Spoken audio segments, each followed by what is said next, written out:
Right, so good morning and welcome to P&B Morning Show. It's a brand new day. And of course, we are here where we break down, of course, this is the P&B Morning Show where we break down the issues shaping our nation and answer the question that truly matter. So today we begin with a dilemma that strikes at the heart of Nigeria's justice system and national conscience. Justice or mercy? As the country continues to battle insurgency, especially from groups like Boko Haram, the conversation around rehabilitating and reintegrating repentant fighters is growing louder. On one hand, there's this argument for peace, giving them a second chance. De-radicalize them and perhaps weaken the cycle of violence. But on the other hand, there are victims, families who have lost loved ones, communities that have been destroyed, asking a simple question: where is the justice? Can a nation truly heal without accountability? Or is mercy a necessary price for lasting peace? Then we turn to politics, where another kind of battle is unfolding. The reported move by Rabiu Musa Kwankwaso towards the African Democratic Congress is already stirring conversations across the country. Is this the beginning of a credible third force that could challenge the dominance of established parties? Or is it a high-stakes gamble that could dilute political influence and fragment the opposition even further? In Nigeria's ever-shifting political landscape, alliances are everything, and timing is critical. Two major issues, two defining questions, one nation searching for answers. And of course, I want to say, stay with us.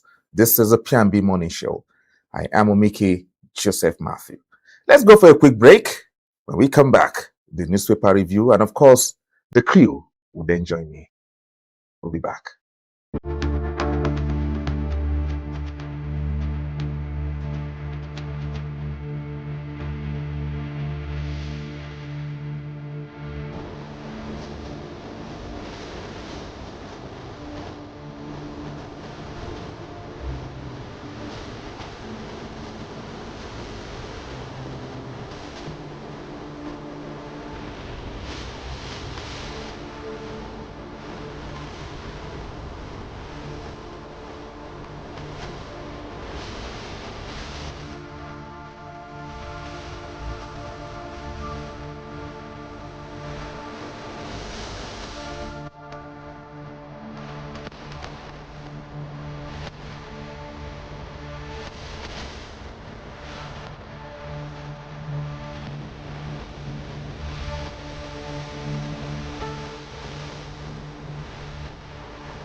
Okay, welcome back. This is the P&B Morning Show. Of course, I'm not here alone. Let me quickly introduce the team to you. Ibrahim Shaibo is here and Chidi Kenneth is also here. So good morning, gentlemen. Yes. Good morning, OJ. It's another Monday morning. Yes, another Monday. How was your weekend, OJ? My weekend was hectic. Mr. Ibrahim, good morning. I see smiles all over your face. Of course, yes. Morning, Mr. CK, and morning, Mr. OJ. Thank you very much. Good morning, viewers, too. Viewers, and welcome to once again another session of P&B Television Morning. Yes. Okay.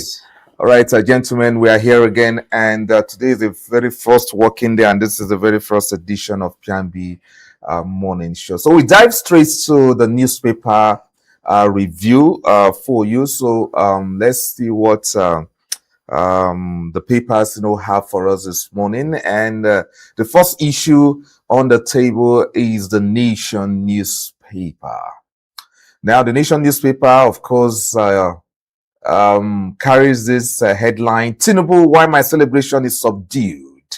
And you can see that is the only headline in the front page of the Nation newspaper, talking about the birthday of the president. The president is 74 years old officially, and celebration is just subdued, and he gave reason for what that. we call low-key. A low-key celebration, yes. So that's the only headline from the Nation's newspaper. So, gentlemen, do you want to wish the president a happy birthday? Well, happy birthday yesterday. Yes. Happy birthday, Mr. President. And the most important thing is that he's healthy and healthy. And that's what matters. So happy birthday to him. Happy belated birthday, Mr. President. Wish you long life, prosperity, and good administration moving forward. Okay, so that's the Nation newspaper for you with the reason why the birthday celebration was subdued. We'll still have the governors and major political titans still visiting the president and to wish him a birthday and presenting whatever gifts they have for him. But it's a low-key celebration nationwide. Okay, so we move on to our next issue on the table from the Nation. We now dive to the Daily Trust. Yes, this morning. It's like the president has bought the front pages of the national dailies this morning. The Daily Trust also carries his birthday wish. So, okay. This is to be expected. Expected. Okay. So 2027, Kwankwaso, Atiku, Obi join forces against Tinubu. Kwankwaso, Atiku, Obi join forces against Tinubu. Yes, officially Kwankwaso will be a member of the ADC today, and he has resigned yesterday. He made his intention known to the NNPP yesterday. So today, officially, he will be a member of the ADC. Just from your formidable opposition. Okay, so I think that will form the basis of our discussion also today on the show. So we will surely look at the implication of Kwankwaso joining the ADC this morning. So that's the Daily Trust also for you there. So we'll move on to the next issue on ground. The Blueprint this morning also carries the president's birthday wish, somebody buying the entire front page. And that's Tompolo, the man who security service. Yes, who's in charge of our pipelines, to safeguard our pipeline. So the water lines, the pipes, the pipelines are. Yes, the borders. So too much money. This is the least he can do for the president, or his company can do for him. Well, I'm trying to wonder how low-key is this birthday, because there's nothing low-key about this again. When you are the whole front, you notice to buy the front pages of all the newspapers carrying your pictures. But there is no celebration. These are individuals. Yes, and individuals have also they've adjusted the birthday. That's what I'm trying to say. Sometimes you want to make your thing low key as a person, but at the end of the day, the people surrounding we guys are not even asking why is it low key. It is low key because of so many factors. Okay. From my own perspective, anyway. We are not asking here. From my own perspective, because it is low key. There is no celebration anywhere. Just imagine now. I felt that the reason why it is low key is that the birthday coincided with the party's convention. You understand? So the president's birthday should not supersede the APC, the ruling party's convention. That is number one factor to me. Then two, although he gave excuse of the economic situation, right? That's what the president, you understand, which is also a factor. For me, essentially, that should be the major factor. You cannot be celebrating birthday while your country lingers in lack, in poverty, in hunger. I agree based on his own perspective as the president. Yes. But I'm saying that what makes a party low-key and what makes a party loud is publicity. It's not even in the eating or in the dining. I'm coming, sir. Yes. Now we are seeing, even though he tries to make it low-key, now we just mentioned 3 major activities that happened. The National Convention and the rest of them. They are not in the front newspapers like his own that day. So people have decided to, and this is one of these, sorry to say, alleged psychophancy that we see in politics. A lot of people have gone to buy over the whole front page. There are burning issues that happened over the weekend that nobody's talking about on the front pages of the newspaper. But see, that's why you need to go to the newsstand, buy the paper. All the stories are in the paper. So go outside. They should be captured on the front page. Must it be front page? Go inside and buy. Almost all the front page. It's the front page they bought. They didn't stop you from reading. Maybe as we proceed, we'll see maybe 1 or 2 papers will add. So it's no longer no you see, if had it been we didn't have the APC convention, if this birthday had not coincided with the APC convention, I bet you no matter the economic situation, there'll be celebration. There'll be I'm there. Somewhere that they'll use that to make a political statement. They'll use the birthday to make a political statement. More or less like a mini rally. Or a mock yes, it would have happened. I'm telling you this. It would have happened. That they'll use the occasion as an excuse to make a political statement. So the political statement has been made in the convention, so there is no point. And the front newspapers also, just normal. Somebody saying, okay, what is the minimum thing I can do for the president? Okay, this is not minimum. Please, I don't know if you understand my language. What is the minimum thing I can do for the president? The least I can do for the president to buy over some front page of the newspapers. So how much is it? It will not cost more than 20 million. All right, so we move on, and it is good for those papers. As we speak now, Daily Trust is smiling. Blueprint is smiling this morning to the bank. The papers are smiling. They are smiling because to buy a whole front page, this is what we call shutting down other issues. Yes.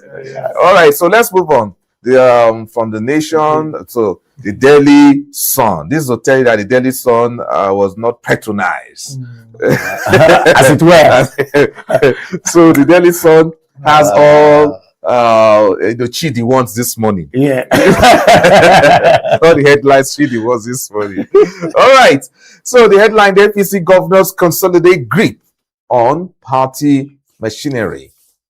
APC governors consolidate grip on party machinery. The writer there: party may settle for consensus arrangements at next month's primaries. Okay. It's okay. Presidency, ADC fights over birthday message. Okay, that's the Daily Sun. That the ADC will use anything at all to criticize the government, including the birthday messages to the president. It's something they want to criticize. Well, that is opposition for you. But you don't. There are some things you don't bother yourself with. You don't meddle into some things. There are some things you overlook as. You don't just meddle. It's not necessary. To me, of course, after all, they are friends. We can see evidence of that happen during Aerofis. You can see all of when we discuss it, we'll find out if it's friendship. Exactly. We'll find. For now, we don't know whether you like it or not. No matter the political differences now, they were once allies. Now they are still allies. There's no permanent friend or permanent enemy in politics. So they are all there to commiserate to the. One of their own. Yes, one of their. No, we could say my former ally. For now. For my former ally. Let me go and commiserate with my former ally. Exactly. We may not be in good terms politically. For now, but in other things we are still. When we get to that bridge, we are waiting. Okay, so we'll continue with the headlines in the Sun newspaper this morning. Okay.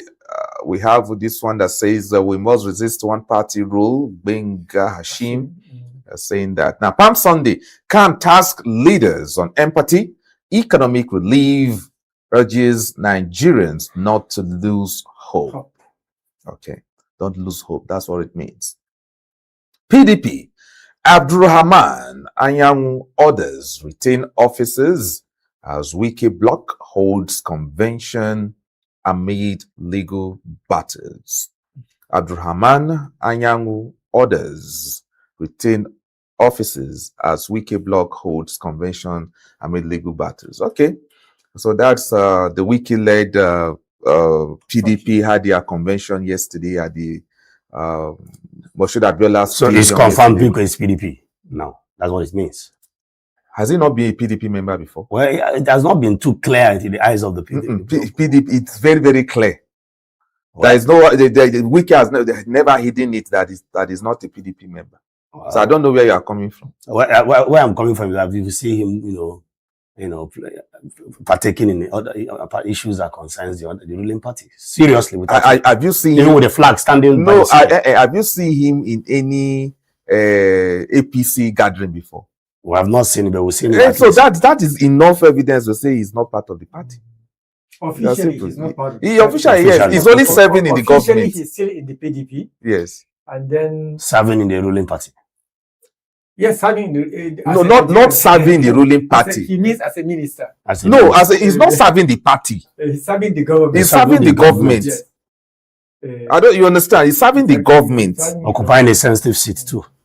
Which sensitive seat? The minister of the city. He's a minister. He's a minister. Just like any other minister. Even politicians that are still serving the government. Very, very. Yes. So as technocrats. As technocrats. So yes. You know, when this woman, when Nasru El-Rufai and Uwela, Okojo Uwela, they were brought in as technocrats, not as politicians in the first place.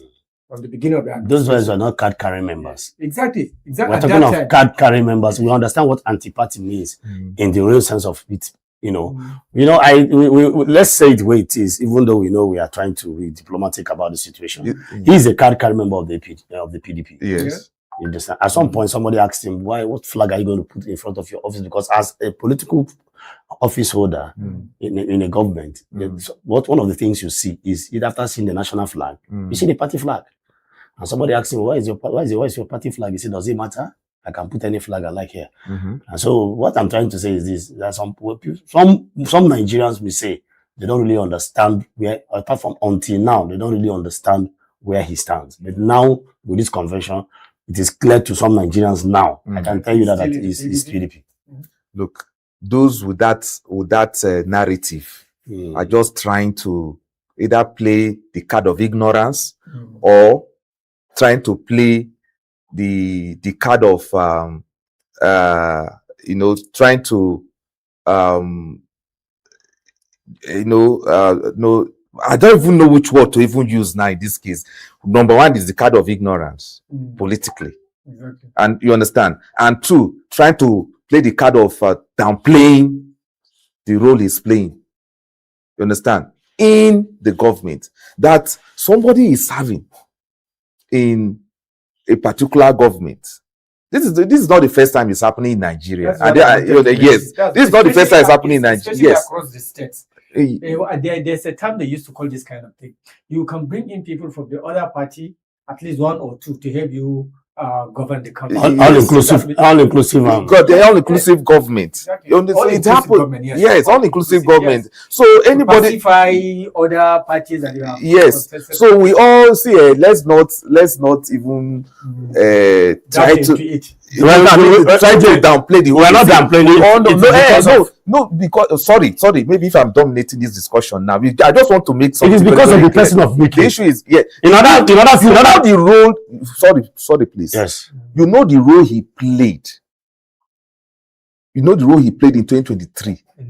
In the success of this administration. Yes. Are you getting it? So now, after playing that role, as a result of issues that happened before the election, you would expect the fallout between him and Atiku. And all the dramas that happened that we don't need to dive into G5 that. And the rest you of understand? Are you getting it now? So now that the government is formed, he feels that, okay, I played a role in the coming of this government. I want to be part of the government. In as much as I'm still a member of the PDP. So even though the PDP is, factionized and all that, and all the dramas up to this moment as we are speaking, he has not resigned from the PDP. I have made it very, very clear. And it is his faction that is taking the other faction to court and order, and now as we speak, he's the victor so far as the judgments from the courts are concerned. Are you getting it now? So he has always been a member of the PDP. But what's the question people ask is this anti-party? And those are his supporters that say it's not anti-party. It's only part of the government that they believe that he should play a role serving the nation. So whichever way you put it, that it shouldn't mean that it shouldn't mean that it's official that it's yesterday that it's official that he's a PDP member. No. OJ, let's rest this matter on a very plain day.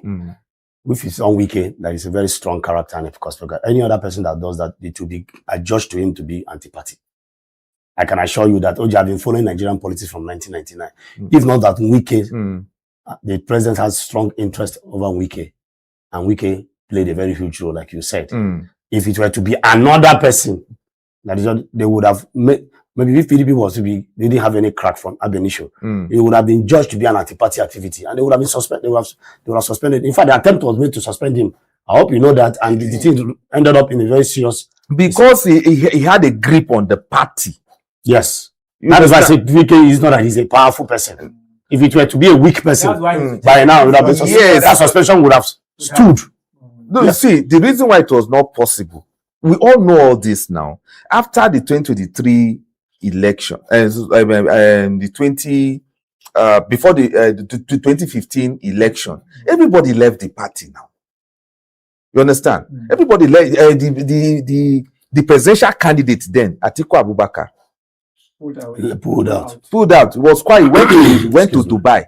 And you understand? So that was how Wike was able to sustain the party. So at the end of the day, because election has come, you want to suspend me, come and try and let's see.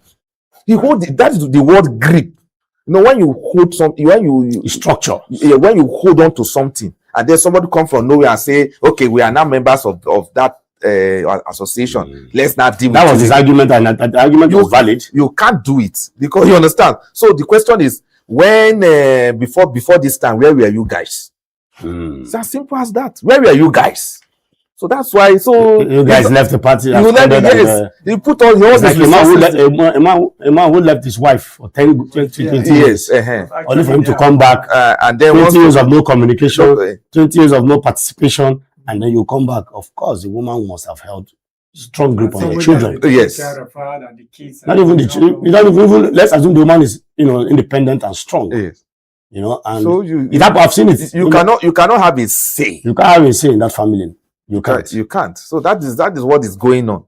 You can't have a say in that family. But he has said PDP will feature a presidential candidate in the next election. So let's see how. But he has also made it public that he's going to support the president, the incumbent president. So don't know. The question now is he going to? Okay, PDP will have a presidential candidate. What kind of presidential candidates? Will now be the question. Some will say it will surely be very weak. Who are the PDP lawyers going very weak person? Who are the PDP, considering his immense strong grip on the party? Yes. Who will the PDP loyalists now vote? Is it the PDP candidate or the one that the gripper? Or will they eventually collapse their structure for the ruling party towards the end of the now?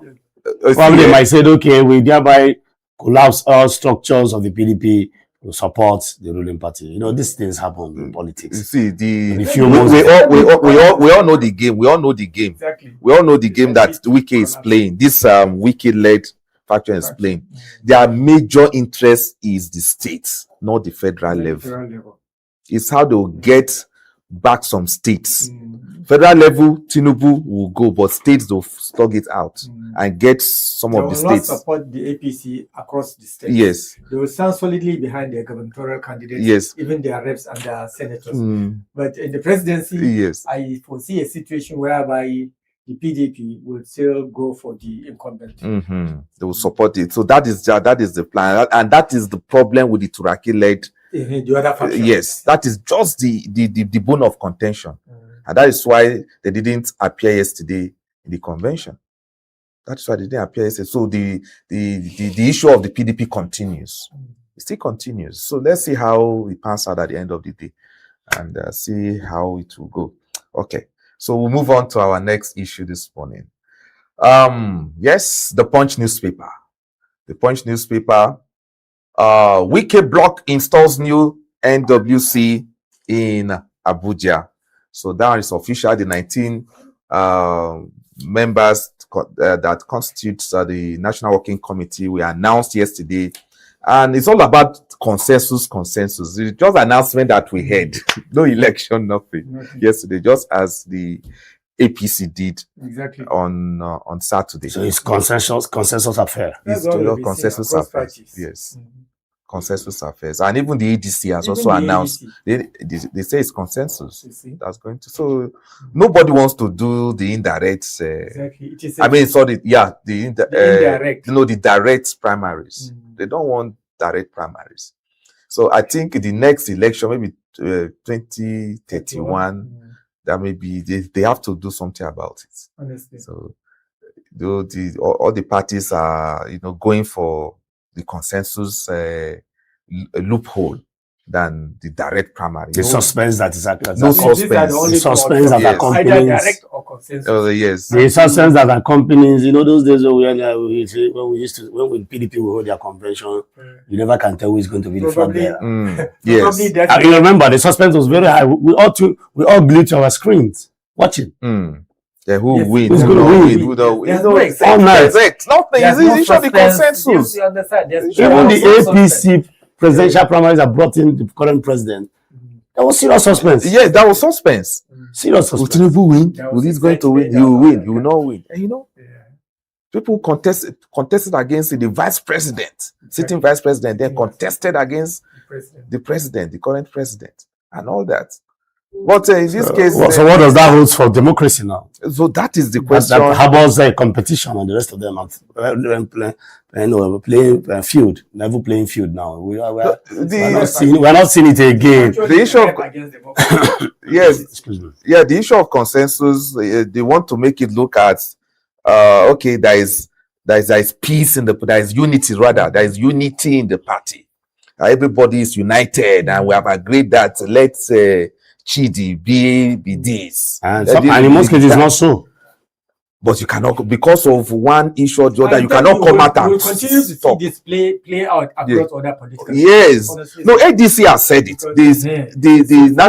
The publicity spokesman of ADC said it on the national TV yesterday. Bolaji Abdullahi, he said they are going to opt for consensus candidates in their primaries. Well, even in as much as I respect the fact that it has some economic value in the sense that it is not capital intensive, like indirect. That's why for the first time we saw delegates sleeping across the road. Yes.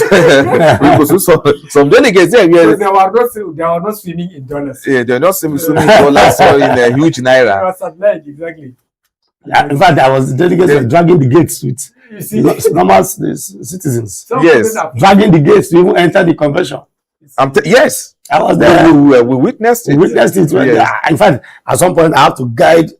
In fact, it was so bad that the sitting honorable could not even. They have to start shouting, "Honorable, honorable." It was easier for journalists to find his way through. So what they just got was maybe normal allowance. In fact, the APC convention. At some point, I was wondering, you couldn't even tell who is the governor, who is the senator. Exactly. Nobody had respect. Both the urchins, both the lower class, middle class, everybody all scrambled for the same gate. In fact, I saw an honorable, the chief details how to start protecting her. She's honorable, please. Oh, it's honorable, please. Nobody want to know. Everybody was squeezing them. After they are all wearing the same ashobi. So we came across Fubara. We didn't know it was Fubara. In fact, at some point I passed him shoulder to shoulder. I didn't even know. Wow. I'm telling you, it was that serious. At the convention, nobody noticed, except I think the only person that can stand out at the jury that stood out was His Excellency, the President. because his arrival was, of course, because he must be celebrated. the arrival was what comes along with his arrival. But the rest, Bago passed, I didn't even know. But if not that you see one or two people shouting, you won't even know. Everybody was just, nobody cared to even know. Okay, it's all right. So let's move on this morning. Let's move on with the other headlines in the Punch newspaper. Governor snub 98 billion naira UBEC funds despite education crisis. Governor snub 98 billion naira UBEC funds despite education crisis. Now, 98 billion naira is lying somewhere, and all these governors need is their own parts of the contribution to access this money. Because some of these states don't care about education, that money is rotting somewhere. And this is a very unfortunate You understand? 98 billion naira is there. It's just for, okay, I'm interested in getting some funds. Say, okay, just bring your own part. I think 70-30. I'm not too sure. I need to be here. But there's some part, some funding that you must also release you, in order for you to now to bring to the table, and then UBEC will say, okay, this is it, and you. But they don't even want to. They want free, everything free. But that would have been a very good business now. And then the education sector is one very, very important sector we are ignoring, particularly in the northern part of the country. And we are the one. The North is the one that's supposed to actually benefit from such initiative. And I can't see any reason why they should not be trying to access those funds.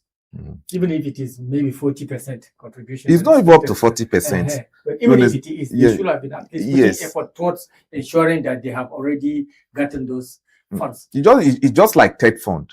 Even TED Fund for universities. The funds are there. Now play your own part. Some of these state universities, all you just need to do is, okay, the funds are available. Tell us the project you want to do. Okay, want to build an auditorium. How much? 1,000 naira. Okay, maybe yes. Maybe you are expected to just bring 200 naira, and then for you to access the 800 naira 10 fund will bring. So for the 200 naira that you bring, that is the problem. That's because they don't put any importance to education. That's just the explanation. Okay. Let's move on. That's the Punch newspaper for you, talking about the education sector. So if we have, let's move on. Okay, we can see the picture of El-Rufai and the other dignitaries who paid him condolence visits. Okay. No. I think this picture is that of the president. Is that of the president's birthday? Okay, governor's visiting. Yes, visiting the president to wish him happy birthday. Okay. Yes, so those are the pictures we have in there. Okay, political titans. Dangote attended El-Rufai's mother's burial. Frank also joins ADC. Sparks will be alliance talks. To be part of our discussion this morning. U.S. cuts Nigerian crude imports by nearly 50%. Okay, so U.S. What this story is talking about is that the importation of crude oil from Nigeria has been reduced to nearly 50% by the US. And the report is that of January reports. Yes, that of January report. It has nothing to do with the ongoing war. So you need to read the story to actually get the details of it. All right. So that's the point. So our last paper, of course, is a sporting paper coming from Sports Extra, courtesy of the Punch. Rise and fall. Lutuma continues push towards glory as Desoya suffers fourth straight loss. Okay, and that's UFC. Yeah, that's UFC there. Okay, so many headlines there in the Sports Extra. CAF expands AFCON to 28 teams. Okay, so there's idea from CAF that they want to expand the AFCON from 24 to 28 teams. okay, in the next edition of AFCON. Nigeria chased more world-related tickets in Botswana trials, okay, and Dembele eyes second World Cup title. It's all good. So check out the Sports Extra for all these juicy sports, headlines this morning. And this is where we'll call it a day on this segment of the morning show, talking about the newspaper review. So we're going for a break. When we return after the break, we will now dive into our first issue of the day. Stick around.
Welcome back.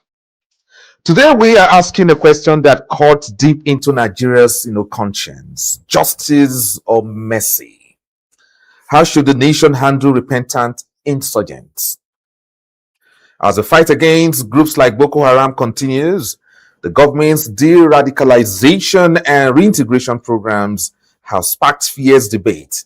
Should those who once took up arms against the state be given a second chance? Or should justice be fully served for lives lost and communities destroyed? For some, forgiveness is a pathway to peace and a strategy to end cycles of violence. For others, it feels like a painful compromise, one that risks undermining justice for victims and their families. So where should Nigeria draw the line? Can mercy and justice truly coexist in the face of terror? That's our conversation this morning. And we're looking at, of course, the topic: justice versus mercy. How should Nigeria handle repentant insurgents? I have Ibrahim Shaibu here in the studio, and of course, Chidi Kenneth also in the studio. Now, before I give the floor to my two colleagues here in the studio to dive into the topic, let's quickly hear the CDS talking about the Chief of Defense Staff, Nigeria's Chief of Defense Staff, General Olufemi Oluyede, what he actually said that prompted this topic this morning.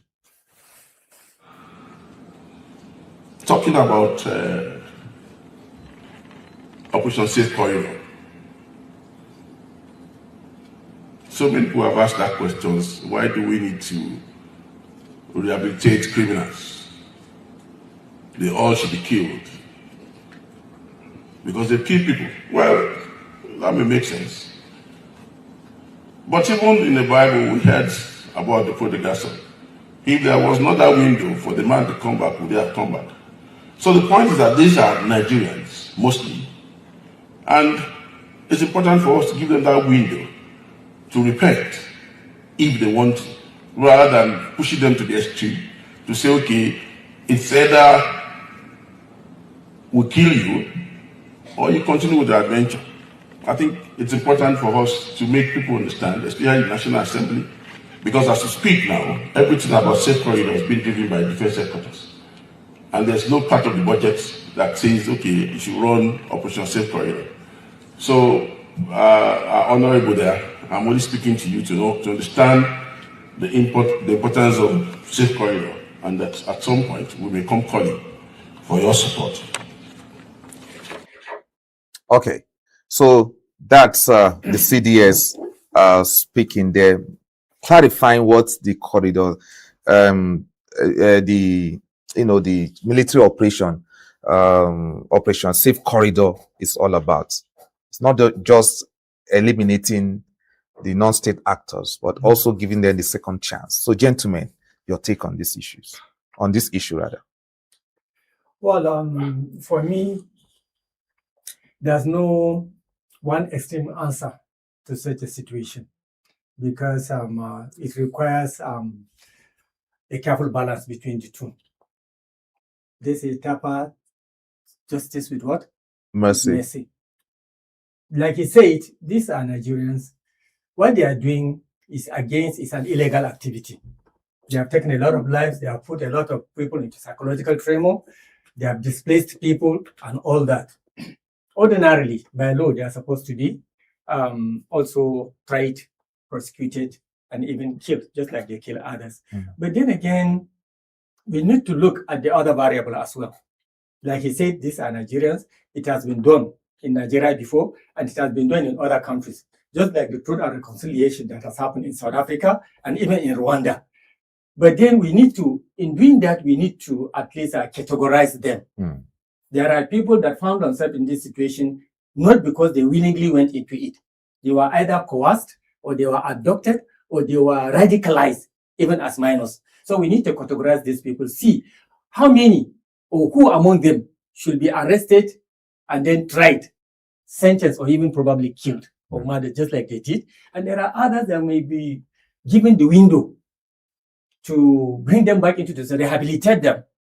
Perhaps they may improve, particularly those that have been radicalized as a minor, because some of them are even in their early teens when they were radicalized and pushed into this crime. They didn't know what they were doing. They just found themselves in it, and they didn't have the mental capacity to differentiate between right and wrong. Particularly, I'm particularly talking on behalf of these ones. They can be rehabilitated, brought back into society, reintegrated into society, but then not just bring them back, but they have to undergo certain psychological training before they will be completely reintegrated into society. This is my take.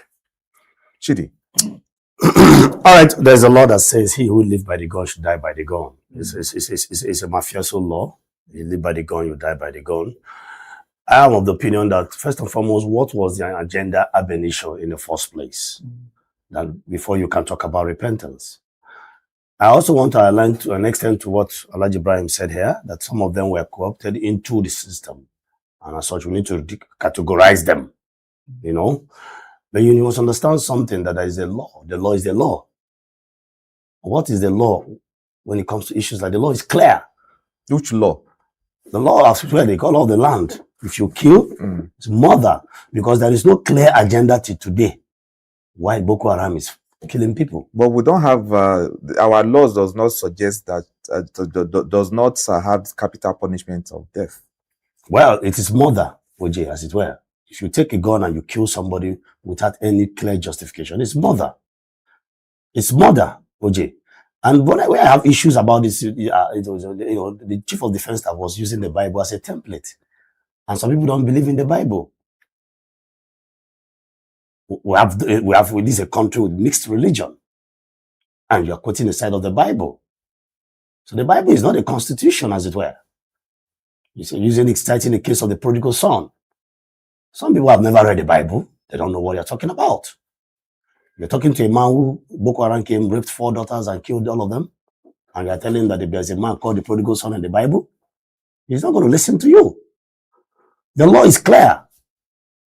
This is just like every other armed robber that had a reason to go and rob, to make money for himself and kill people. And they will arrest him, try him, and then sentence him for life working or death by hanging. It's the same thing. The difference between two of them is that one is a group. They've named themselves called Boko Haram. The other is just maybe 1 or 2 persons. So it's the same thing. Both carrying arms, both doing the same thing. Both of them have illegal agendas. And here we've seen, why I'm saying this, that there are people who have also done things that are not even close to this. And the penalty is huge on them. And these are the silent codes that brings about division in the country. Okay. We've seen people who protest for what is legit, and they've been gunned down. We've seen people who protest and they've been arrested, tried and sentenced for nothing. What are you going to tell such people? You're going to tell them now that somebody who just picked up gun and said he's not happy with a particular thing and started killing people. And the person is coming to tell you, oh, I forgive me. Well, Jay, sometimes to forgive is human. How do they say it?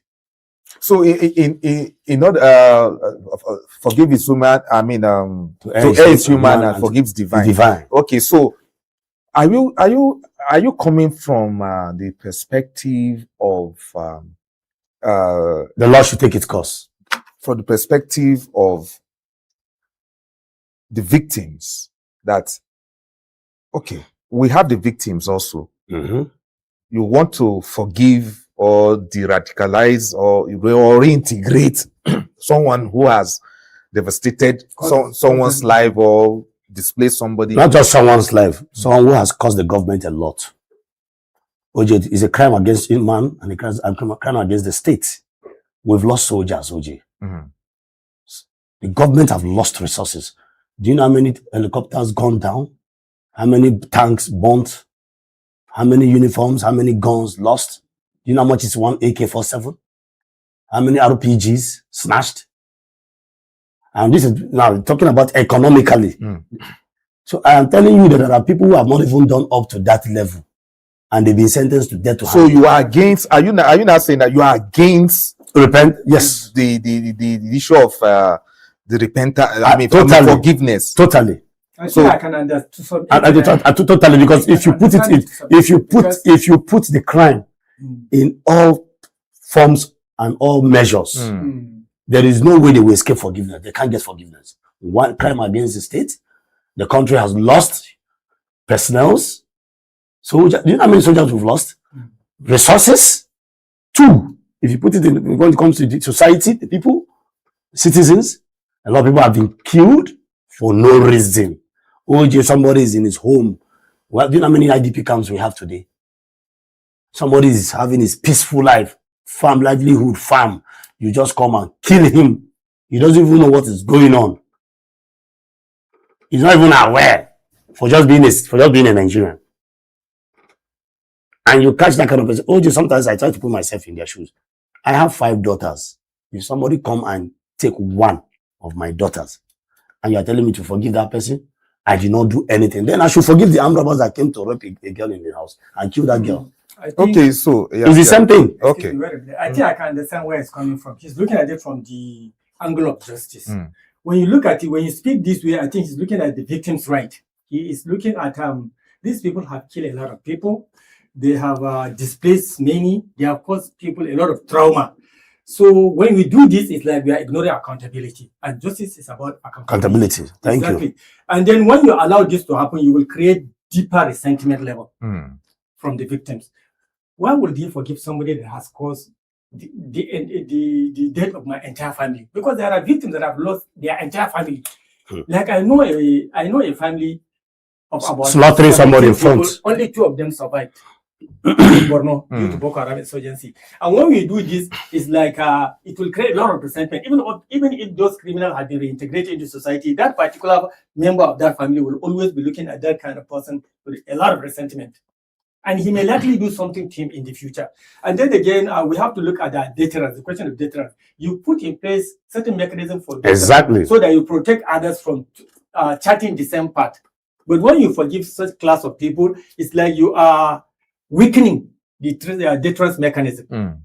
Then thirdly, there is that question about the rule of law. In every sane democracy, every criminal action like terrorism, like mass murder, should have legal consequences. And by the time we do these things and say, okay, let's forgive them and then integrate them into society. Well, like, the law, the institution is weakened. We are making them to avoid the consequences of their action.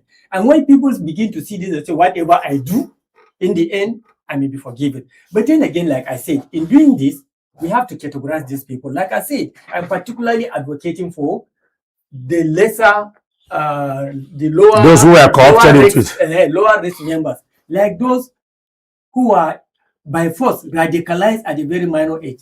You know, when they go and rampage across villages, they pick 9-year-old, 12-year-old, 13-year-old men and even girls and carry them along with them, take them to bush and then radicalize them, give them weapons. This is what happened in Rwanda, if you can remember. Yes. Even in Rwanda, through our reconciliation commission, we were able to categorize these people, particularly those that found themselves. You will be amazed that later on. You mean the case of the Hutus and the Tutsis? Exactly. That was it. A lot of them were forgiven, reintegrated, and get psychologically treated, and then they became part of the society. Some of them ended up joining the military, and they have become very, very useful in the Rwandan army now. So what we are saying is that we categorize them. The commanders, they should be arrested, tried, and then prosecuted. If it warrants killing, of course they have to be pay for their actions. Do you understand? And then those ones that have been forced to join these things, they should be reintegrated back to society. Well, now, this policy of re-radicalization and whatever, rehabilitation, started in the Buhari government. Has it yielded any result in any way? So why is Nigeria hell-bent on this program when it appears that it's not working? Like, is it even working? OJ, let me even tell you something. You see, and the leopard skin is a very strong philosophy that we can always borrow from. The leopard skin. No matter how heavy the rain, it cannot wipe up, the spot of the leopard skin on the leopard skin. OJ, I have seen people who were de-radicalized as a result of poverty. When they became broke, they become a better human being. The moment they touch money, they go back to their former self. I have seen it many times. In fact, I've seen my family. So you see, the act of trying to de-radicalize people, you see, it's not that easy. It's not that easy. In out of 10, how many will actually be radicalized? Even in drugs. It actually works. I've seen a boy. It actually works? Yeah. The radicalization. He doesn't really. It's one of these Latin American countries, I think, in the. But in our own climate. Let's look at this place. No, let me tell you. You have to look at things from global perspective. If it works, if it works in one place, it might as well work in the other. Let me tell you. Wait. Mr. Ibrahim, let me tell you why it's going to be difficult. You see, when you are de-radicalizing people in an economy that have no job for them, no good job. That's where I want to come. I'm coming. You are talking of people when they were there at the other side of the divide. They're at least seeing something. Good. That's why doing evil. Yes, that's why doing evil. And then you try to de-radicalize them and bring them to a place where at the end of the day... There are processes for excuse me. I'm coming. Radicalization. Excuse me. And at the end of the day, see, I don't know if any of you have carried arms before. No, I haven't. Okay, now when you carry arms, you go and find out the reason why they train... Anybody, if I give you a gun now, you can handle it. But the reason why they have to train you to handle it is because you must understand there's a particular spirit that comes with the AK-47. Go and ask any uniform man. That's a particular spirit that comes with that gun. If they give you AK-47 and it enters your hand, there's a particular spirit that comes to takes you. Over you. Yes. Is there any scientific proof to that? It's not scientific, it's a feeling. It's just the same feeling you have. Psychology. I'm coming. It's just the same feeling you have when the 1 billion hits your account now. There's a particular way you will react. So it's similar to that feeling. Yes. There are different feelings to life. If you check your phone and you see a lot of 1 billion now, OJ, you are likely not to take instructions from your MD this morning.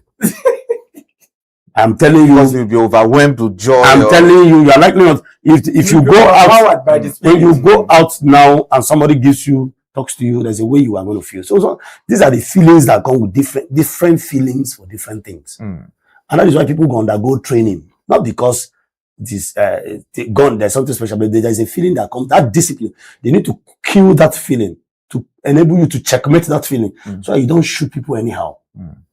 That is why there's a difference between a trained officer carrying a gun. You see a trained officer holding a gun and somebody is hitting him, he cannot cock that gun.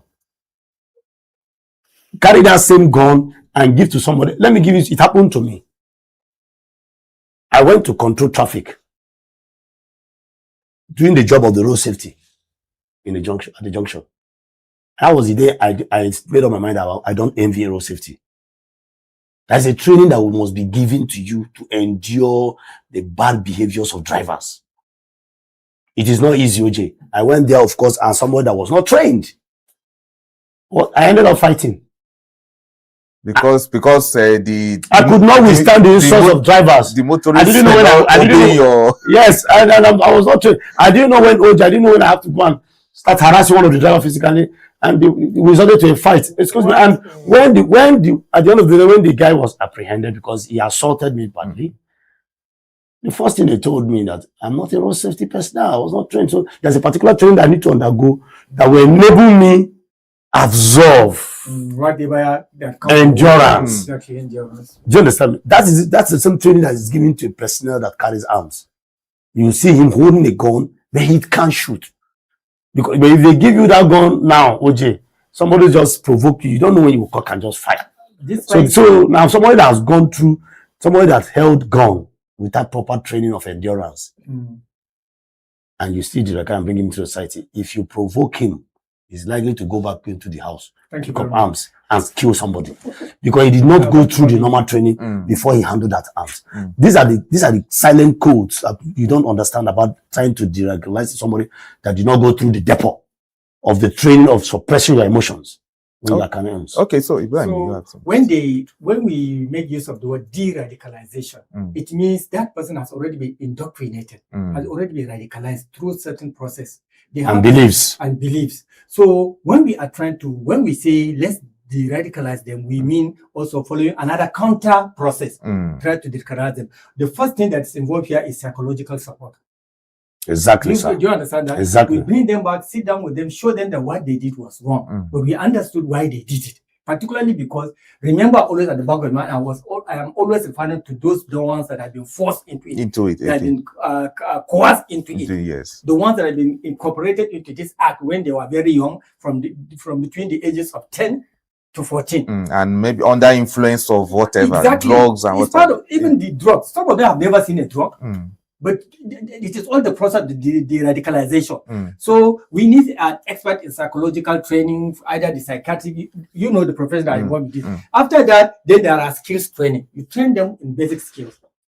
You cannot just and then psychologically train them and then lead them without something to fall back on. They have to give them skills, train them on some basic skills, very important skills, and then even empower them. You understand? The reintegration is a gradual process. You cannot just start doing it and just push them back into the society. Then after that, there is long-term monitoring to see whether the psychological training that have been given to them, the skills that have been impacted on them, is now yielding results. It is at that level, when you carefully monitor them, that you will now begin to systematically release them into the society. But while you do that, also, you need to we need to apply what we call victim-centered policies.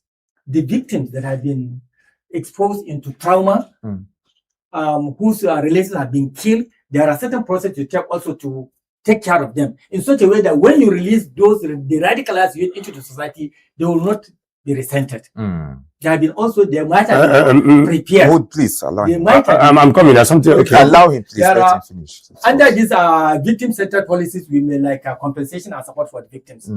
Call them, tell them that, see, some of these people, particularly those ones that are younger ones. So while you are doing this, you're also doing that. Another group of persons are doing that, the de-radicalization, and the other ones are now looking at the victim-centered policies. They are applying the policies that concerns the victim. After that, community reconciliation process before reintegration. You invite these people, they will come and make confession, how they happen to find themselves in this. Are you regretting? Yes, we are really regretting it. After all, we kill our brothers, we kill our friends. You understand? These are all part of it. When you do this, believe me, it will work, because it has worked in some places. I forgot one Latin American countries, their own was worse, but they did it. I think it's Colombia. Colombia. Yes. The RAFC. The FARC rebels. Exactly, the FARC rebels. Yes, the FARC rebels. Marvelously, it has worked. And I gave you an example of the Rwandan situation. There are some of those small boys that have perpetrated very heinous acts during the Rwandan crisis, but are now part of the Rwandan military.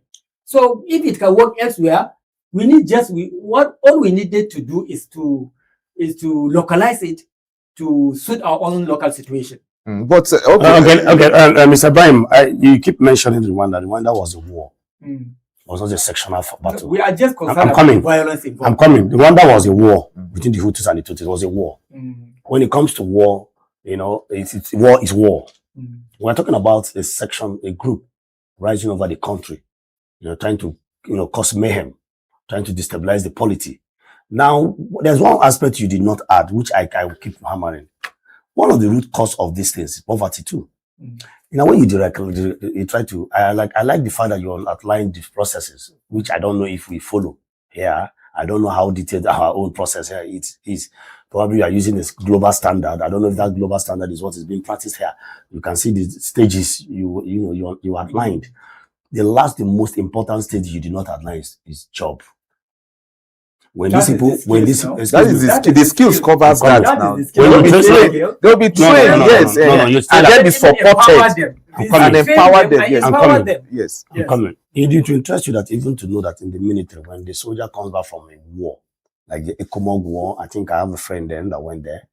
You stay out of rifle for almost a year. You will never touch the rifle almost a year. So what are you trying to say now?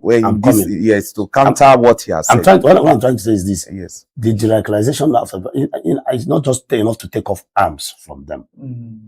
It's not just enough to take off arms and try to talk to them, like you say, talk to both sides.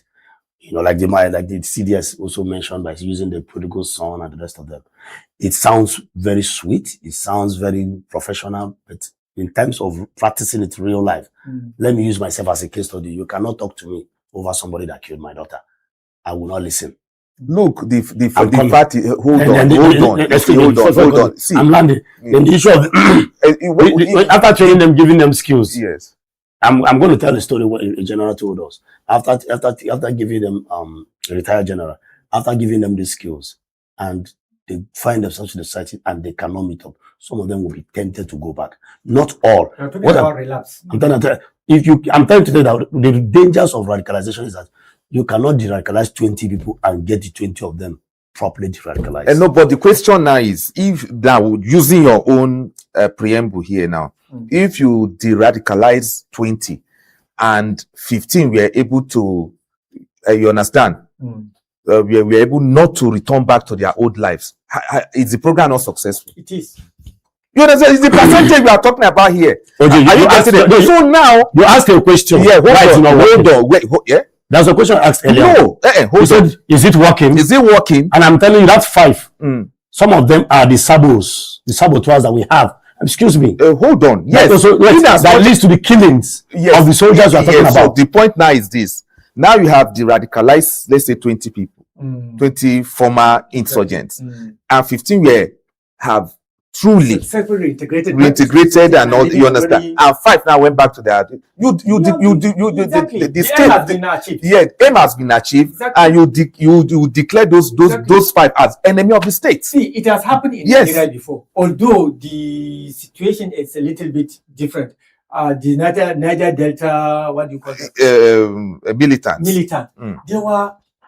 They surrendered their arms. They were integrated back to the society. Some of them were even sponsored to go abroad, and study. Some of them were given capital to establish their private business. Yes. And it has worked. Until today, over 15 years. It has worked over 15 years. The same situation can apply here. Just like my colleague here has said, if we are able to, out of 20, radicalize maybe 15 successfully and reintegrated back into society, our objective have been achieved. Yes.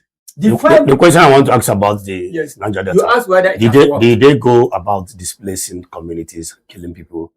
Whichever way, violence is violence. Violence is violence. Violence take different form, but it's the violence against the state.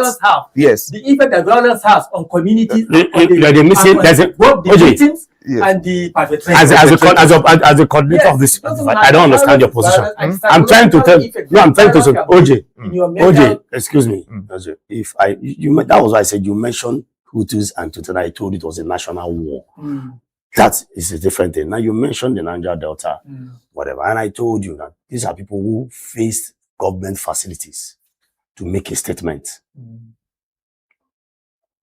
OJ, well, I don't want to say, I'm trying to be very careful, but I can assure you. No, hold on. You say these are people who face what? Government facilities? Mostly they are. Did the state not lost men? I'm coming. Did Nigeria not lost military men? Even then, do they know? You understand? They are also Nigerians. I'm coming. Yes. And again, Nigeria economy suffers severely. We will all agree that the effect of Boko Haram, no other group has ever done that kind of, yes. Even till now, we are talking of expelling almost half of a state, different states. We don't have IDP camps the time of Niger. We have IDP camps everywhere, in millions. Killing 500 people in Benue State. You know what you're talking about? Wiping off a whole community. So the point you are saying Niger Delta is different.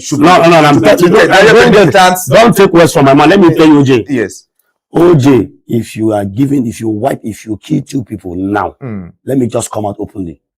OJ, mentally, for the first time, if you are given a gun and you kill a human being for the first time, go and ask a psychological doctor, a psychiatrist. He will tell you it is not going to be easy to get your mind to come back.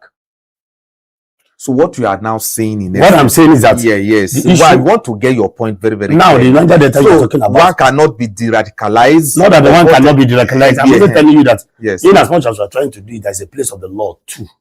Of course. That must be respected. Yes, we agree. That's why we said we should be able to categorize. There are people that are that must definitely face the wrath of the law.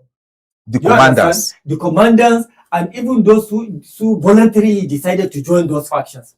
That way we enjoy violence. That's why we are now in Boko Haram. Now let's take the instance of ISIS.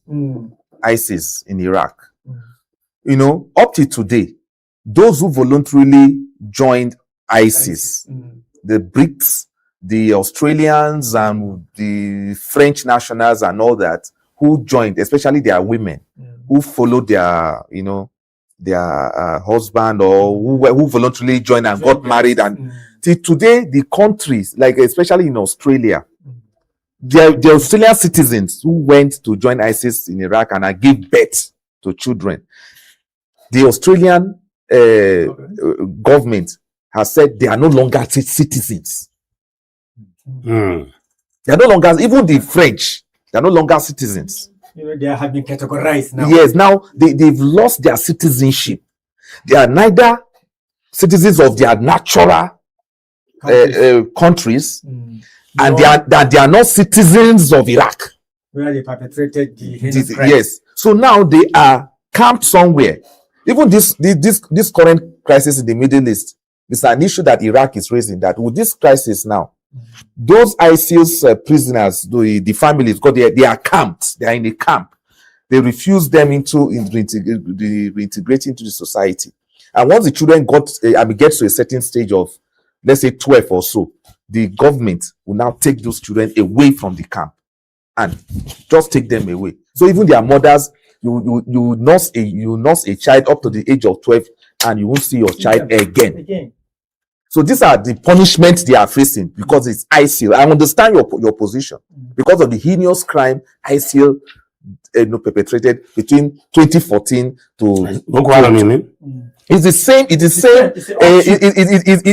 the same playbook that Boko Haram is also acting because that is what they wanted to do. It's an issue of caliphate. They want to annex some part of Nigeria and whatever. Yes, at a point they did it. 14 local governments in across the northwest, but nowhere under their control before the military take. We know that.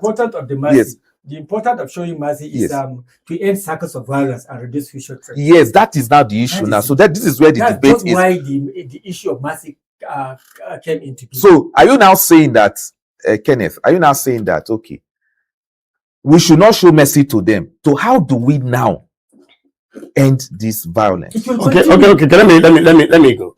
A particular president of blessed memory said, if terrorism lasts more than 1 week, you actually say 48 hours. 48 hours. The president Abacha said so. Now, a well-meaning Nigerian, a respected cleric, came out and said that government knows the names of everybody. Now, if you know, bandits are different from Boko Haram. Okay, bandits. But both men people, both kill people, both have similar ideologies. Look, we have to know this now for the benefit of our audience. Exactly. The operations of a bandit is different from a Boko Haram insurgent. Exactly. And insurgents, the insurgents is ideological war. I agree with you. You understand? Bandits, business. They are out for profit. So it is the bandits that Shegumi is Talking saying that about. government knows. I like the fact that you're able to demarcate that. The only meeting point they both have is that they both kill. Exactly. They both use arms. It's violence. Violence. That's why we didn't like it when you say that one is war, this one is attacking government facilities. All the underline, the bottom line is that they all are committing violence. Yes. Yeah, they commit violence. But it has some level of no. The violence are also in degrees, okay? They're in degrees. Of course. Even if it will interest you to know that when two people are fighting and one person decides maybe by mistake in the first of the fight sustain injury, it's not the same as when you move from a space to another space to pick arm to hit somebody. That's when you have the intention to kill. So these are the things. There are certain factors that are considered when the cases have been met. If you have been to court before, when somebody is dragging and you are dragging with somebody, and at the end of that person falls down and hits his head on the stone, it can be charged for manslaughter. So let's move it. Yes, let's move. But when you move on to pick up a weapon to hit somebody, you have the intention to kill. It's deliberate. So violence are in degrees. You must understand that. So why? Because we have not had it that bad, like Boko Haram, where we have IDP camps in millions. So it's biting on the economy, it's biting on everybody, it's biting on families. We have not had it that bad when we lost soldiers like never before. We are still losing. We are all here talking about it. So as we try to conclude on this my own topic opinion. So how can we get how can we stop this cycle of violence? Now, my own opinion. How can there be peace? Let me tell you something. My own opinion, looking at some movies that we've watched, when you have been contaminated, you have been contaminated. So everybody should everybody should face the law. Whether you were co-opted, I'm telling you my position. So there should not be the radicalization program or that is my position. Program should not stand. No, my position is this. Yes. Co-opted or not. Yes. Once you have tested blood by the virtue of killing, go and face the law. That is his opinion. Okay. And you? My own justice should be clothed in mercy. Justice to ensure legitimacy and respect of victims, and then mercy to help end cycles of violence and reduce further future threats. That's my stand. Okay. Sorry, if you want me to add further, I mind the word I use with emphasis. Once you have tested blood, I wouldn't want to go into details, but those who are listening to me know what I'm talking about. We'll go into details. I told you once we have killed, right? Once you have killed, you find out. I say, how do we stop the killing? How do we now stop everybody? How do we? Yes. OJ, I told you that a former president said if that was the reason why I made those comments. He made the hold on. You always make this comment. He made the comment in 1993. Okay, we are in 2026. Okay, has the situation not changed? Has the world not evolved? But then we want no. Because what you are now, excuse me. He made in 1993, we went to Liberia. Then, excuse me. Yes. Nigerian army at some point was the best guerrilla army in the world. We went to places like Sierra Leone, Sudan, Liberia, and we achieved huge success. And our name was registered on the global stage. And all the best guerrilla soldiers in the world. So what are we saying? What happened? That's what I'm telling you. You should ask yourself that question. No, what happened? Do you think that? Sorry, sir. Do you think that if Nigeria should go for a peace mission like the way they did in 1993, that would that approach they will succeed now? Nigeria is better now. Our military is better now. Who told you that? When M23 are now using drones, were they using drones? You think Nigeria will go for any? But we have drones. Give me a second to ask my question. Okay, we have drones now. I'm telling you, M23 in the DR Congo are now using drones now. But we have drones too. You are going for a peace. You are going for a peace. No, we have drones. I'm coming. Don't we have drones? Will you use drone in peace mission? Of course, you can use drones. Wait, if they use drones, if they use drones, he has a question for you. He has a question for you. Okay. Before I ask this question, please ask. For a person of the caliber of the CDS to suggest that, we believe he's for a man to reach the general, you know, he must have seen a lot. Yes. My question to you now is this: here is a guy who is 23-year-old and he committed a murder, and here on the other hand is a 13-year-old boy who committed murder. In the eyes of the law, are they to be judged the same way? The same.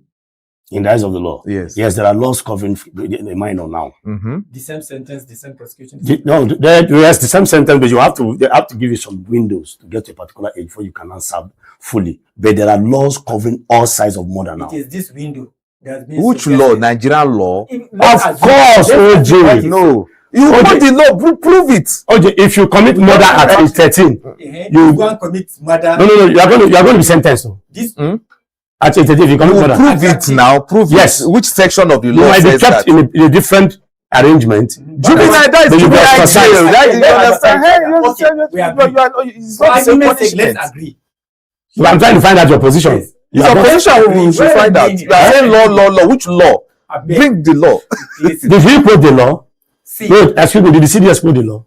It's a program of the government. No, did he quote the law? He quoted the Bible.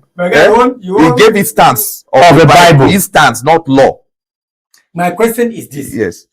13-year-old committed murder. Yes. He said he will be what? Of course, he will go in for it. Okay, what about 23-year-old? They will go in for it too.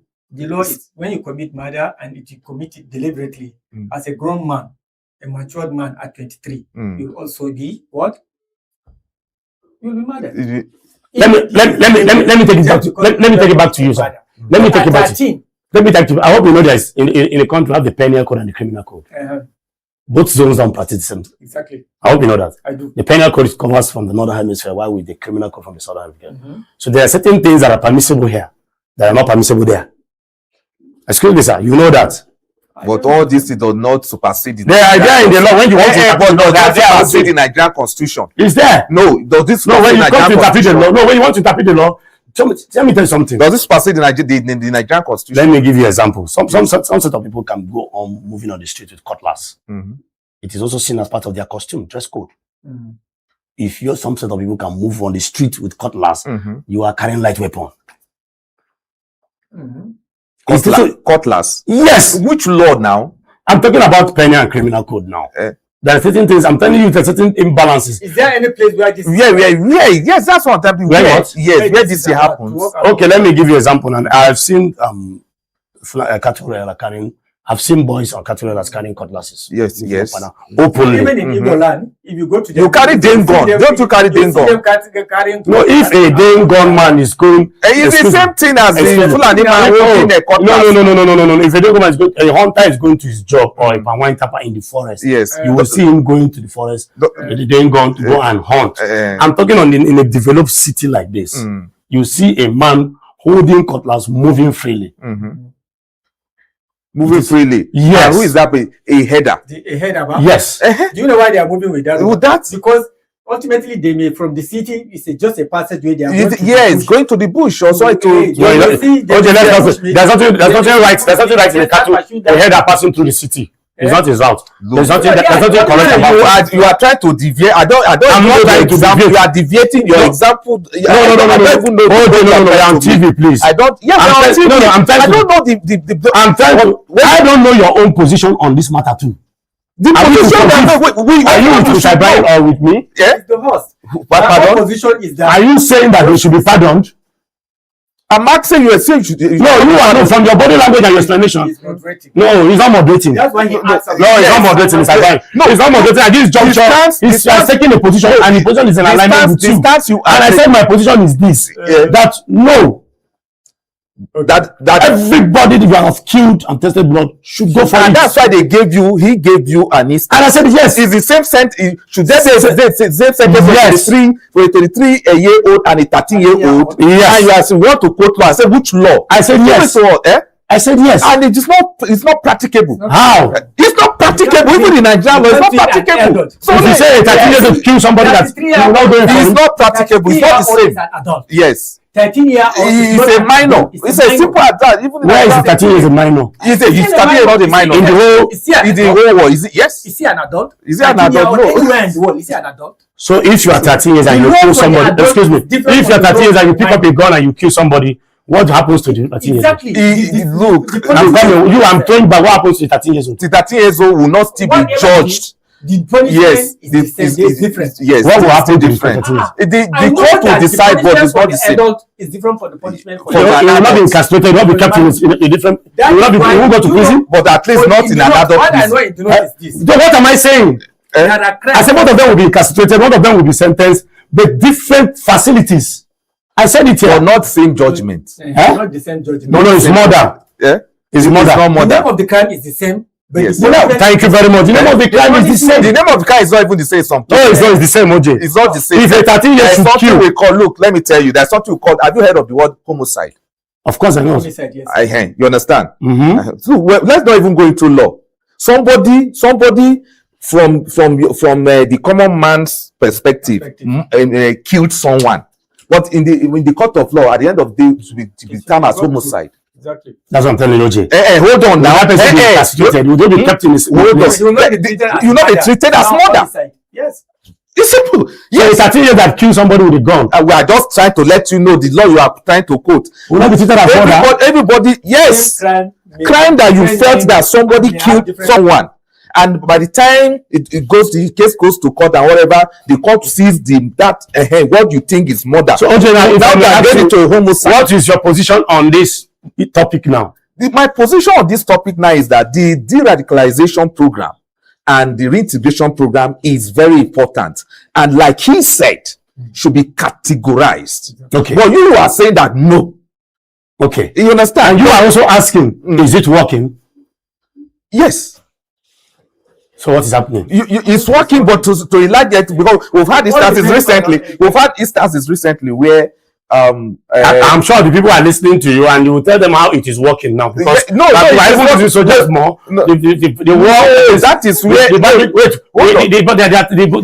Boko Haram fight is even worsening, as it were now. Is it working? It depends from which angle you are taking. Between 2005, 2025 and 2026. Because we've had 2026. Let's set the record.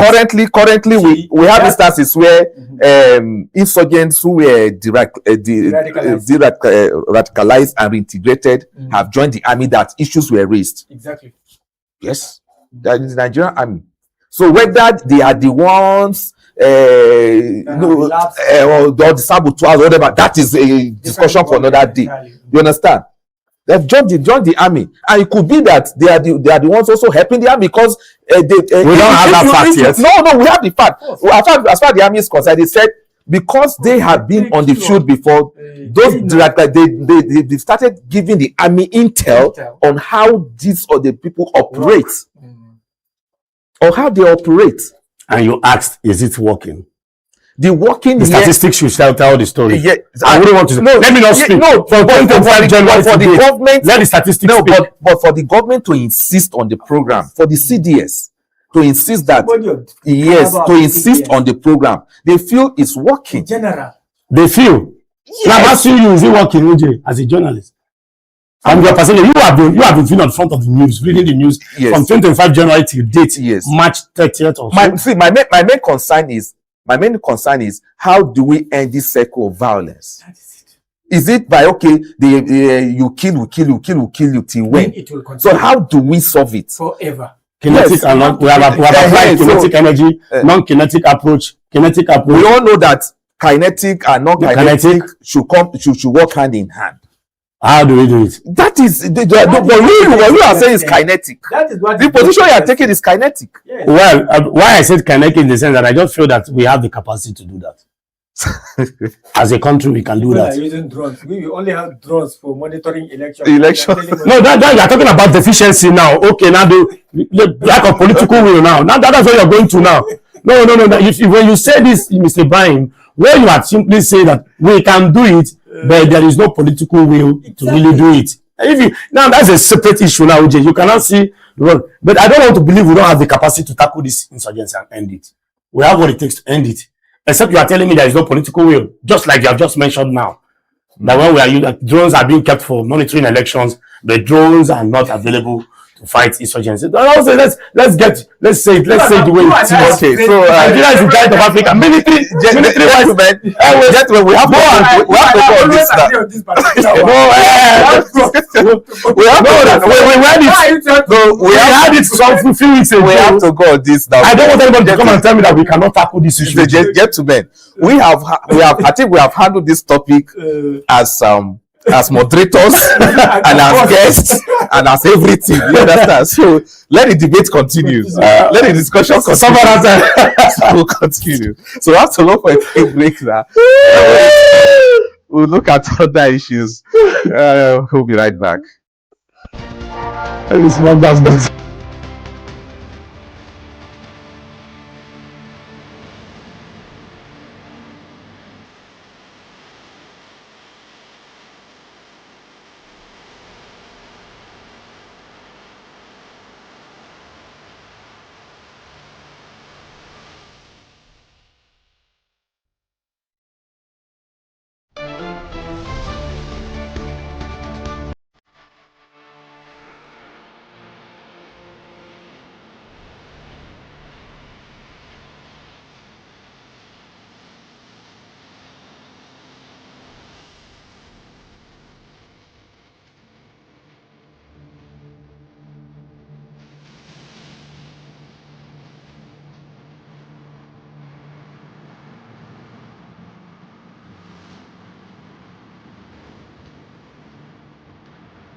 Okay, welcome back.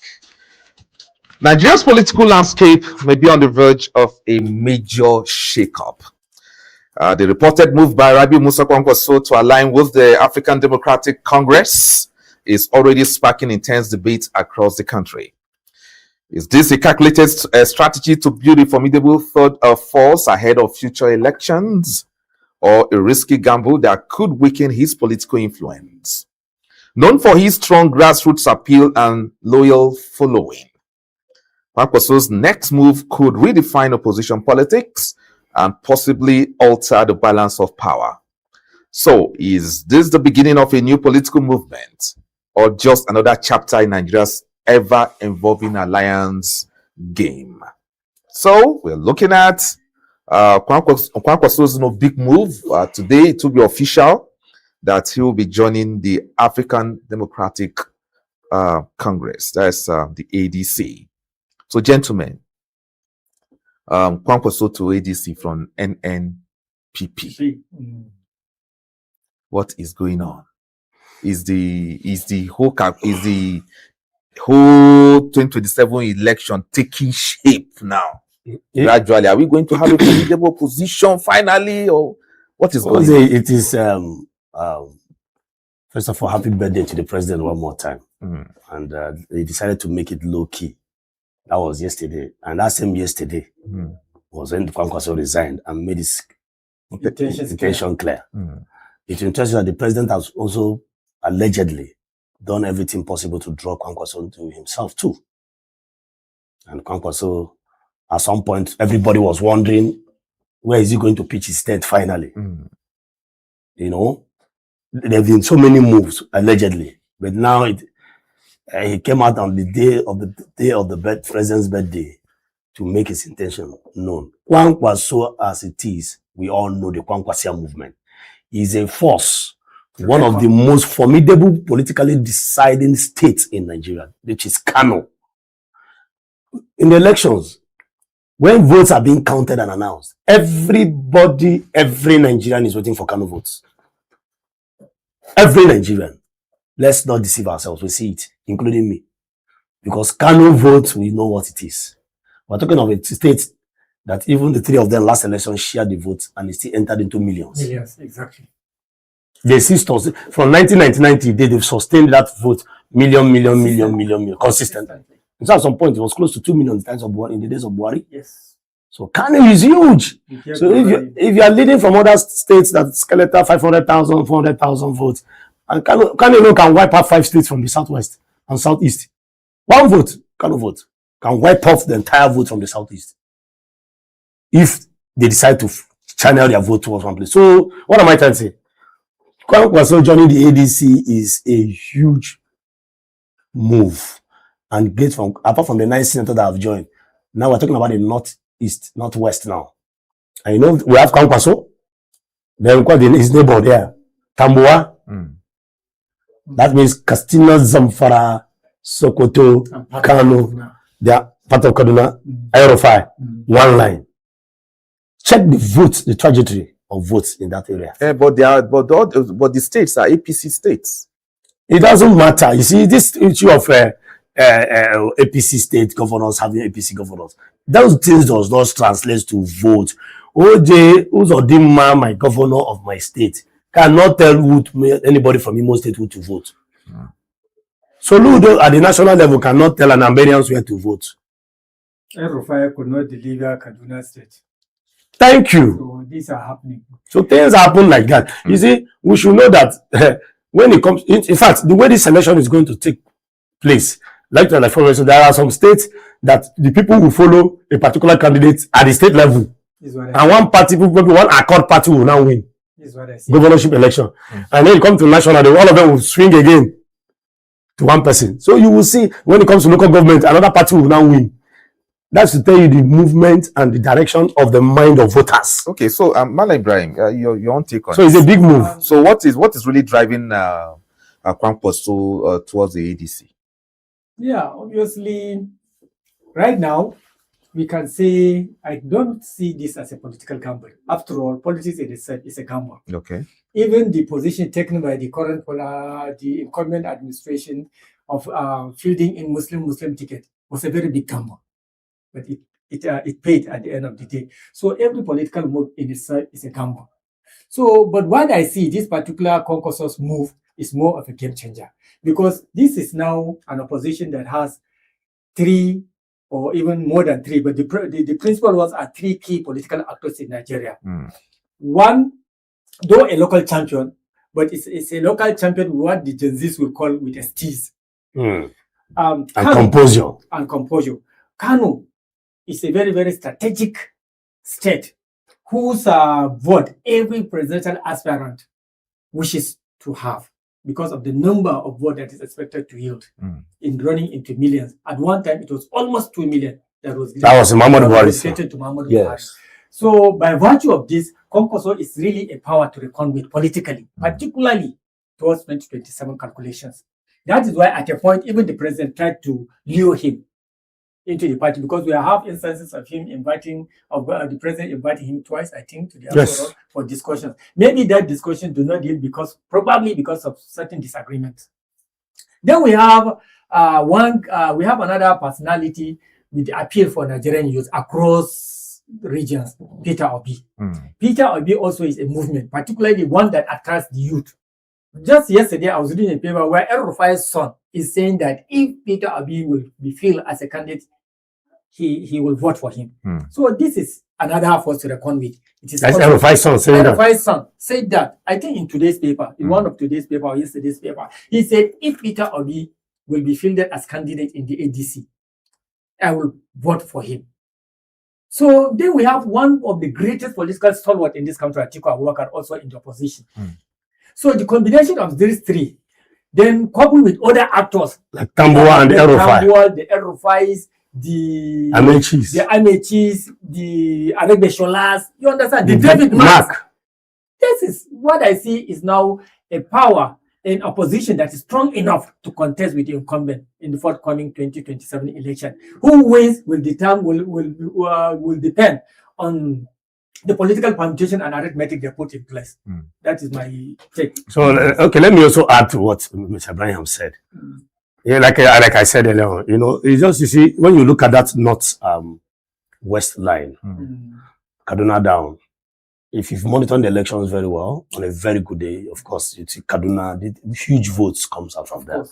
And these are people who, from time past, they have a particular pattern of voting. Voting, yes. That northwest, they have a particular pattern of voting. If you win Kano, you are likely going to spill over to Sokoto. To Sokoto, even part of Kaduna. You are going to spill over to Kaduna, to Katsina. Exactly. Do you understand? There is this common understanding politically they have. And Kwankwasia is not just in Kano, you may understand that too. Even though it is majorly in Kano, but there are other pockets of Kwankwasia. In Kaduna. And now Kwankwasia merging with the likes of the obedience. The obedience, the articulated. And from what we are seeing, like I said, the game card, you know, the political strategy the ADC is playing is such that they are becoming so unpredictable. They are taking it one step at a time. They started with 9 senators. All of a sudden, we thought, we're trying to look at that, try to understand what's going on. Obi went to Kano. You saw the reaction. That was organic. You know, one thing you must understand about, I have worked closely, followed Peter Obi to watch his campaign. He doesn't give shishi, and he has organic. We're not talking of higher crowd. You know, not the way you give people 1,000. Organic. People cry, people rush naturally to go and meet him. I saw it face to face. No, anywhere he stops, the crowd just gather. Okay, now let's look. So now this is a formula. Like I like to say, it's whether the government in power likes it or not. The marriage between the north and the southeast is a force to reckon with. The southeast and the north. They both have unique pattern of voting. And mind you, it will spill over because of Kaduna, the likes of Erufai and David Mark. It will also spill over to part of North Central. Then the likes of Makinde going to also align with them, with Aregbesola. We don't know yet if Makinde will join. Well, but he went to visit. Aregbesola is there, but he went to visit them. Even though we have seen politicians in one party also going to play. We've seen this thing, OJ. OJ, this official thing is English language. But it's English. I don't like us coming on TV to say officially. OJ, we have to say that. OJ, yes, that's all right. I understand. I understand. I am eating with you, and the world is seeing me eating with you. And we are very different. I just told that politics in Nigeria is like school uniform. All of us are secondary school students. Of course. But you are in GSS School J, and I'm in GSS Kwakwalada. The bottom line is that we all write the same way. Is that also? That is how politics is done here. So let's leave this. What is the article going to visit? What are you going to visit? Is it your brother? So is there something on the table that may have attracted Kwankwaso to the ADC because of the visits he received in recent times before joining? Of course, so is the rumored maybe him running as a running mate to somebody in the ADC? Could that be whatever that may have enticed him? The way it is looking at the last video we saw, the way OJ, you should understand that Kwankwaso being a big, I think you said it last time, he's the biggest bride. Kwankwaso is the biggest bride. He's the biggest bride. So the man of that caliber will not move to anywhere without his interest being protected. He will not make that move. He's not moving for moving's sake. He's moving for interest's sake. Of course. That is clear. You understand? And Now, like I said, the ADC, why I love their approach is that they are unpredictable. You can see Atiku still talking very tough, supporting whatever is happening in the ADC. There is no sign of any internal wrangling in the party. Okay, now let's play some games here. Atiku, I like that game. You understand?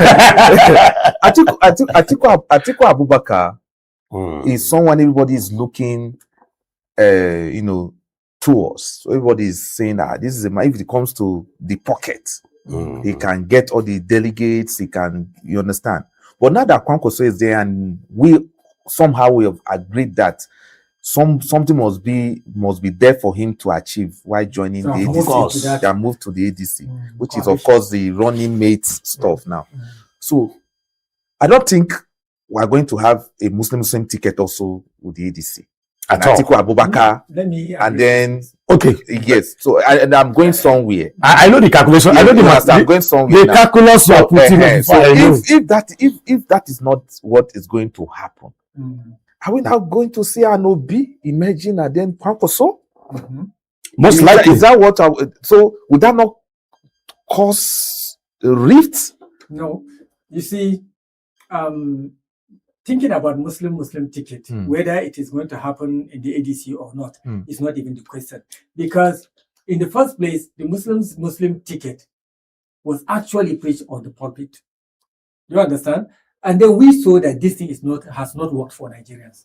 It didn't work for the Muslim. Yes. It hasn't even worked for the Christian of Nigerians.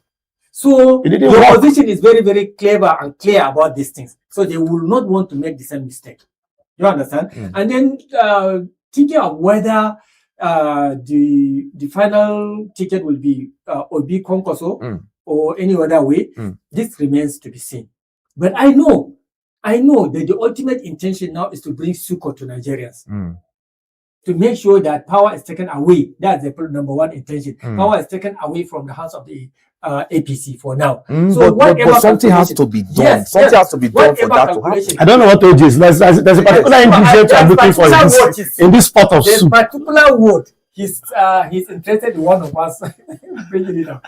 What I see happening is that there are two major scenarios and possibly one lesser one. The first scenario, which I think many people will want to see, is because we want to maintain the South.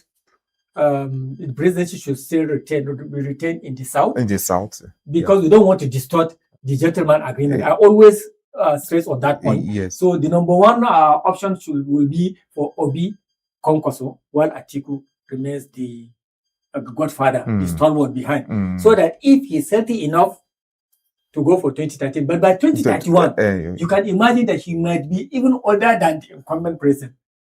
Yeah, yes. Of course. Yes, he'll be older than the incumbent president now. Yes. And this is not healthy for Nigerians. Then the second option is now to say... But does Atiku look, even though... He doesn't look the next 4 years... No, he looks ordinarily. How old is he now? I think he's 70.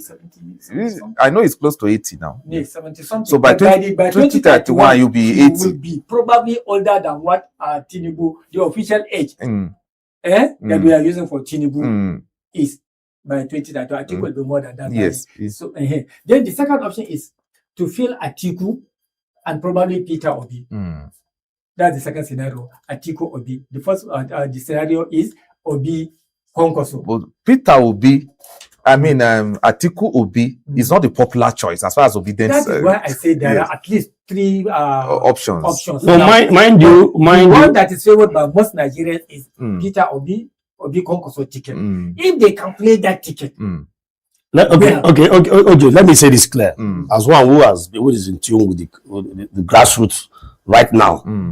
If Atiku, I'm going to say it clearly, if Atiku comes out as the flag bearer of ADC, it's going to be a landslide victory for Bola Ahmed Tinubu.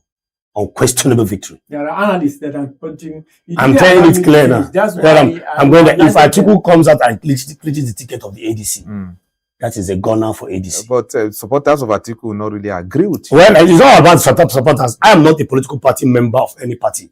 But I'm telling you now what it looks like. Because if you look at the pulse of an average Nigerian, they want a younger candidate. Nigerians want a younger candidate that can even, at least, and that is why you see, the Obi Kwankwaso ticket seems to be rumored everywhere, even though it is not reality. But we just saw, a flash in Kano. Even the citizens of Kano there, indigenous of Kano were shouting Obi Kwankwaso, the video. So before after that shout, that visit and that scream, the next thing we are seeing Kwankwaso resigning to ADC. So you can see that some of these things is becoming more like the bird crying in the night and somebody dies in the morning. So it's like a prophecy. So people, the movement is gradually unfolding. The game is playing out. It's becoming more interesting. But I can assure you that by the end of this year, we are going to see the two gladiators standing side by side. I beg to disagree with you a little bit. Where you say once the ADC feel Atiku is going to be a landslide victory for the incumbent, because you cannot predict political directions all the time. You can just analyze. You can just analyze and hope your analysis happens. You see, there are still part of the North. Sorry to say this, there are still part of the North that cannot go out, even if they are the ADC loyalists, they cannot go out and vote for Obi. You are very correct, sir. Very sizable fundamentalist number of people. No, I didn't say because I didn't say Obi at state level. I still failed to go and elect the presidency. But except if somebody, for instance, if somebody like Atiku, voluntarily says, look, this is it. If, for instance, yes, go for it. Okay, let me rephrase my statement. So, and what I'm trying to tell you, sir, I understand where you're going, but what I'm trying to say in the case of Atiku is that, I'm looking at the fact that it is the turn of the South geographically. It's a gentleman agreement. Yes, no, yes. It has been working for us. It's been working. That is how we've been rolling as a country. The reason, one of the reasons why, Obi agreed to do 4 years and hand over. Of course, now if this agreement works, that's why he's only going to. So they are at some point. At some point, President Jonathan allegedly was also wooed to come in, and maybe before I come and do the 4 years and go, he refused. You understand me? What are we trying to say? It's the son of the South based on the gentlemanly agreement that we all talked about, and the North. What I love about my northern brothers is that they respect such agreements too. They're not just like Buhari did 8 years, and now Tinubu is there and he wants to go for the second 4 years. So if calculation wise, if they want to field a candidate, they might bring somebody who, come and do 4 years for us and then go back to the North, which Obi has agreed to do that. That is why it seems like it's going to be a ticket in that direction. You understand me? That is why I'm saying that Atiku should, if he comes out, he may, because some people might say, no, this is based on the gentlemanly agreement. Let's this Southern people feel it. Okay, if that's the case, okay. Even some of the Northerners might say, if that's the case, because if Atiku comes in, Atiku will not do 4 years. Most likely, he might not do 4 years. He might do his 8 years. Okay. And after in 2031, if Atiku comes in now, for example, 2027, you give him, probably God grants him. It will destroy the whole balance. It will destroy the whole balance. Do you understand me? That's why, particularly me, yes, I am supporting the idea of the presidency remaining in the South. And there South. are so many. So that it will finish. By I'm trying to balance. I'm agreeing with what you are saying. Atiku will be 83 that years is the only old. problem. Yes, 83 years then his old. political dream will have been. It will appear that way. It will appear that way. It will appear, but then looking at Atiku, Atiku doesn't look it. It doesn't look. Yeah, to me, it doesn't even look 79. It doesn't look 79. He's very healthy, sound-minded. He exercises. He eats good food. You understand? So I don't. Why won't he eat good food? Yeah, Atiku. Atiku has. If he should have the patience, because there are much older presidents in Africa. Yes. And then even in the US, how old is Donald Trump? He's 79. He's 70s, late 70s. You can imagine. 79. How old is the deceased Ayatollah Khomeini? So there are older leaders.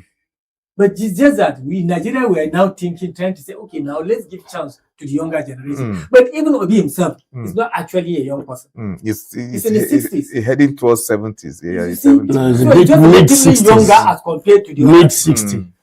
So my position. I think Obi and Kwankwaso, they are in their mid-60s within that neighborhood. Exactly. So my personal position still remains: less power remain in the South.